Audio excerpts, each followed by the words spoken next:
Hello everyone, today I will show you how to change text font in Google Spreadsheet. Open your Google Spreadsheet. Now let's change this text font. So we'll click this top left corner white rectangle box and select all of this spreadsheet. Also you can press Ctrl A from your keyboard, select whole spreadsheet.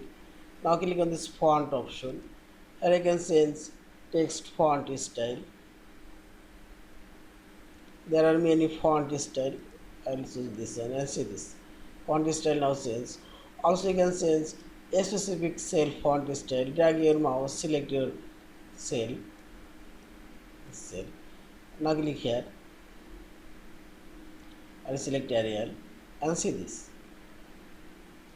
In this you can change all of this text font or a specific cell font.